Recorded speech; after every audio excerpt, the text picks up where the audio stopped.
अवधूत चिंतन श्री गुरुदेव दत्त श्री स्वामी समर्थ.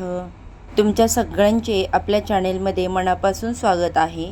आज आहे दीप अमावस्या, त्यामुळे आजच्या शुभ दिवशी तुम्हाला काही उपाय करायचे आहेत आणि काही गोष्टी केल्यामुळे तुमच्या आयुष्यातल्या अडीअडचणी, दुःख, समस्या निघून जाण्यासाठी खरंच याचा खूप फायदा होईल. त्यामुळे आज दर्श अमावस्या असल्यामुळे संध्याकाळी तुम्हाला कापुरासोबत काही वस्तू जाळायच्या आहे, ज्यामुळे घरातील नकारात्मकता, करणी बाधा या वाईट गोष्टी कायमच्या जातील. आणि आज अमावस्या असल्यामुळे, दीप अमावस्या असल्यामुळे पितरांसाठी घराच्या दक्षिणेला तुम्हाला एक प्रकारचा दिवा ठेवायचा आहे. कसं काय सगळी माहिती मी देते. बघा, कधीकधी आपल्या घरामध्ये नकारात्मकता खूप जास्त प्रमाणामध्ये असते. म्हणजे नकारात्मक गोष्टी करणे, बाधा, इडापिडा बाहेरचे लोक आणतात किंवा कोणी काही करत असतं नसतं, आपल्यामुळे सुद्धा नकारात्मकता घरामध्ये येत असते. आपण कधीकधी वाईट विचार करतो, आपल्या मनात पण वाईट विचार येतात, कोणाचं वाईट चिंतन, तर त्याच्या निगेटिव्हिटी आपल्या घरात पसरत असते. मग नजर दोष वगैरे या गोष्टी आपल्याकडूनच होत असतात. म्हणून घरामध्ये भांडण, तंटे, वाईट बाधा, बघा, घर म्हटलं म्हणजे त्यामध्ये भांडण होणारच. मी असं नाही म्हणू शकत की घरात अजिबात एक शब्द भांडायचा नाही. घरात संसार म्हटलं की तिथे सुख दुःख, भांडण, तसंच अडीअडचणी हे चालूच असतं. तर त्यामुळे हे भांडणं एवढी पण अशी विचित्र नको की त्या घरामध्ये रोजच उत्साह म्हणजे नसतोच कसलाच. उठल्यावर काहीतरी शिवीगाळ होतं, दिवसरात्र शिवीगाळ होतात, संध्याकाळी माता लक्ष्मी येण्याच्या वेळेस तिथे भांडणं जोरजोरात आवाज वगैरे येतात. असं व्हायला नको. घरामध्ये वाईट साईड बोलणं नेहमी टाळत जा. आपली वास्तू तथास्तू म्हणत असते. म्हणून आपण जे काही घरामध्ये निगेटिव्हिटी बोलतो त्याचा परिणाम आपल्यावरचं होत असतो. म्हणून आपल्या घरातील निगेटिव्हिटी घालवण्यासाठी आपल्याला हा उपाय करायचा आहे. आणि हा उपाय अमावस्येला आजच्या दिवशी जर तुम्ही केला ना, तर त्याचा जास्त लवकर तुम्हाला फायदा होईल. आता बघा, मी नेहमी सांगते, पैसा म्हणजे सुख नसतं. आपण आपली शरीरसुद्धा सदृढ राहणं हे सुद्धा तितकंच महत्त्वाचं आहे. त्यामुळे घरामध्ये आजारपण पण येऊ नये, त्यानंतर कुठल्या अडीअडचणी, दुःख, संकट येऊ नये यासाठी आपल्याला हा उपाय करायचा आहे. आज संध्याकाळी तुम्हाला 6 नंतर हा उपाय करायचा आहे. खूप सोपा आणि अतिशय प्रभावी आहे.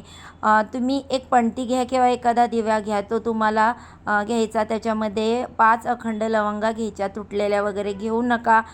लवंग जे आहे तर ते माता लक्ष्मीला आकर्षित करत असते. 3 तुम्हाला वेलदोडे घ्यायचे आहेत आणि त्यालाच आपण इलायची देखील म्हणतो, ठीक आहे. आणि 3 तुम्हाला भीमसेन कापराच्या वड्या घ्यायच्या आहेत. भीमसेन कापूर मी नेहमी सांगत असते, कारण त्याचे सायंटिफिकलीसुद्धा खूप लाभ आहेत. म्हणून तुम्हाला एका वाटीमध्ये किंवा एका पणतीमध्ये या सगळ्या गोष्टी घ्यायच्या आहेत. 5 लवंगा, 3 वेलदोडे, 3 वेलची आणि 3 भीमसेन कापूर. बघा, साधे कापूर तुम्हाला म्हणजे असतील तुमच्याकडे आणि भीमसेन कापूर नसेल तरी चालेल.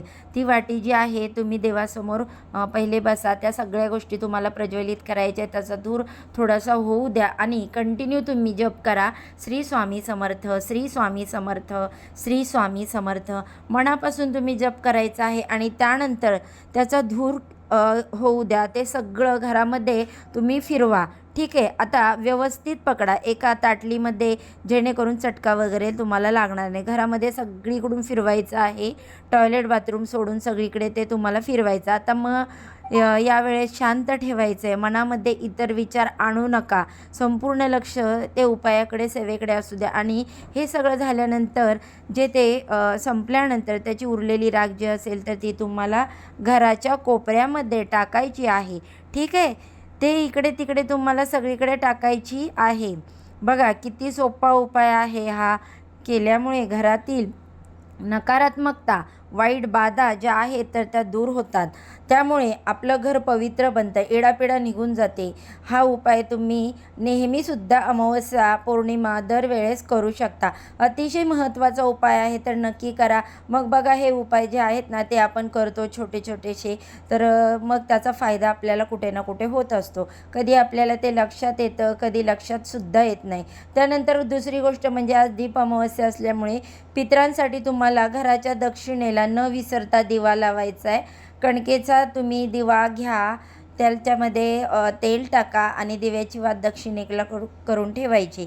आता समजा ही दक्षिण दिशा आहे, मी इकडे या साईडला दिवा लावला, भले तुमचे तिकडे गॅलरी असेल, हॉल असेल, इतर कुठली रूम असेल, बेडरूम असेल तरी पण चालेल, पण दक्षिणेकडे वात करून तुम्हाला हा दिवा लावायचा आहे.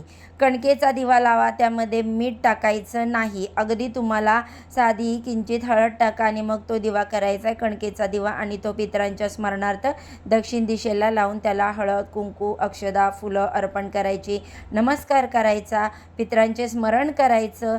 आणि बघा, आता पित्र म्हणजे कोण? आपल्या ज्या वरची पिढी होऊन गेलेली असते, जे आज आपल्यामध्ये नाही, आपल्यामध्ये जे मोठे लोक, त्यांना आपण पित्र म्हणून ओळखत असतो.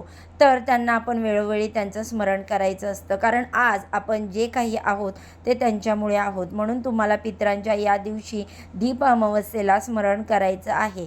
त्यांच्या स्मरणार्थ तुम्हाला दिवा लावायचा आहे. ठीक आहे, दक्षिणेला दिवा लावायचा आहे, या दिव्याची पूजा करायची. आणि बघा, आज अमावस्या असल्यामुळे अतिशय महत्त्वाचा दिवस आहे. दक्षिण दिशेला असा दिवा लावल्यामुळे पितरांच्या प्रकाशाची वाढ जी आहे तर ती प्रकाशित होते आणि मग पित्र आपल्याला भरभरून आशीर्वाद देतात. आणि तो दिवानंतर तुम्ही दुसऱ्या दिवशी एखाद्या झाडाजवळ टाका, म्हणजे तिकडे मुंग्या या रूपाने तो दिवा जो आहे तर त्या दिव्याजवळ ते गोळा होतात किडे मुंगे, आणि ते कण खाऊन तृप्त होतात. म्हणजे प्रत्यक्ष काय होतं की अन्नदानसुद्धा केल्याचं पुण्य आपल्याला मिळतं.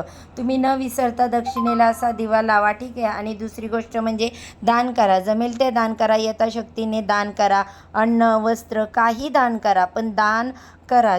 दान केले हे छान असतं. शुभ दिवशी केल्यामुळे कित्येक पटीनं पुण्य आपल्याला मिळत असतं. तर बघा, आजच्या अशा शुभ दिवशी सांगितलेले उपाय तुम्ही नक्की करा, अशी मी अपेक्षा करते.